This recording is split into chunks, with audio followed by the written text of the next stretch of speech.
It's been awesome. I mean, the lead up to the start of this course was very stressful for me, not sure how it was going to work. And so I'm very relieved and very excited. And it's been an awesome experience. The students are just amazing. So we're going to wrap it around the bottom, and then we're going to go to the next one and wrap that one, and then we're going to the next one and wrap that one. Actually, put some right here. Put some up this. Yeah, somebody.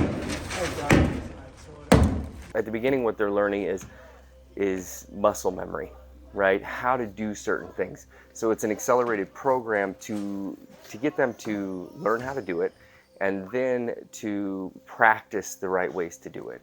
And we add a little bit each and every time. And the reason is we don't learn a lot when you get too much in. We don't want to explode their brain. We don't want them to explode, essentially. We want them to continually learn, and then add a little bit more and add a little bit more. And then we see if they've learned based upon what they're doing. And then we know, okay, they've got it, we add a little bit more. Then they've got it, we add a little bit more.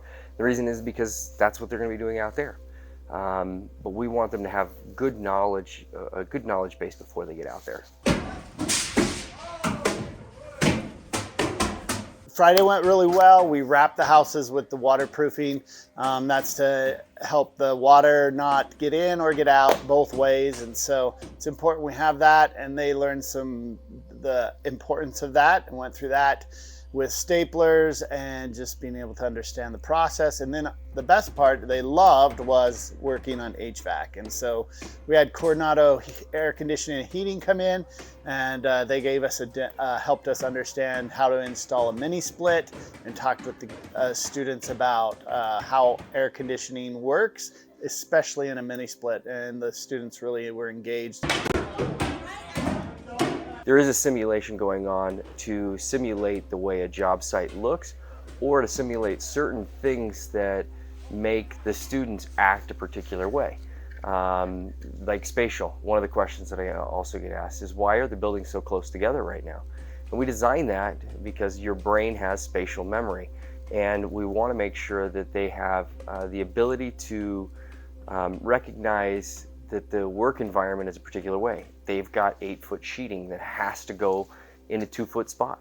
And that's important, that they can be able to figure out how to walk through those particular spaces.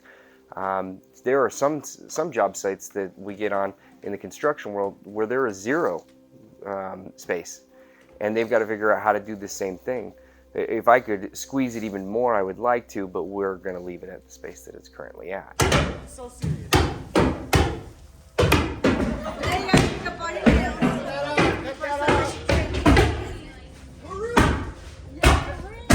Okay, I want to see your 18 or your 12 amp battery. 12 amp battery. Show me that beast.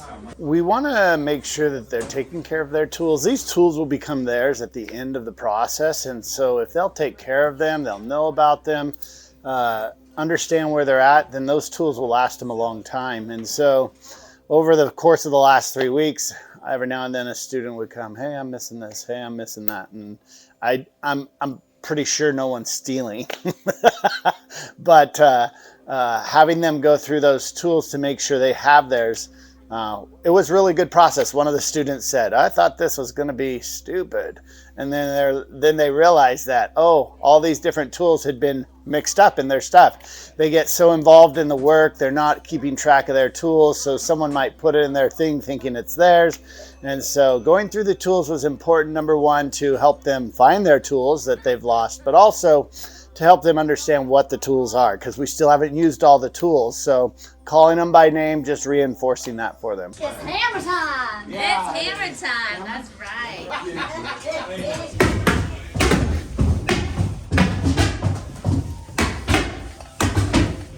Yeah, it is difficult to miss a day, and the reason is because they're learning ground up. They're learning every aspect of the building.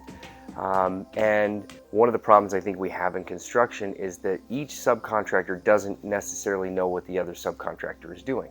So the problem with that is HVAC, electricians, and plumbers don't know what it's like to be a HVAC person or a plumber or an electrician. And so it's vital to understand that. And I think it's one of the things that's missing in construction. Let me explain why that is everyone thinks that they're doing the job properly. I'm the electrician, I'm doing it right. The plumber did it wrong, the HVAC guy did it wrong. But really what it comes down to is we're all trying to figure out how to fit into everything that we need to into the houses. And missing a day, you miss that one little aspect of why it's important that the HVAC goes in a particular way. Or you miss the reason why the plumbing goes in a particular way, or why the electrical goes in a particular way. And they all have to work together and be cohesive for it to work properly. Why we have to nail certain patterns, why we have to do all of these things becomes very important for that. Utility knife. Give me your utility knife. 12-inch mud pan. I need your 12-inch mud pan. We've had some students out for illness. We've had COVID. We've had other events, and yet the other students just come in and take over and fill in that empty gap, and it just progresses, and they're all learning so much. It's been awesome.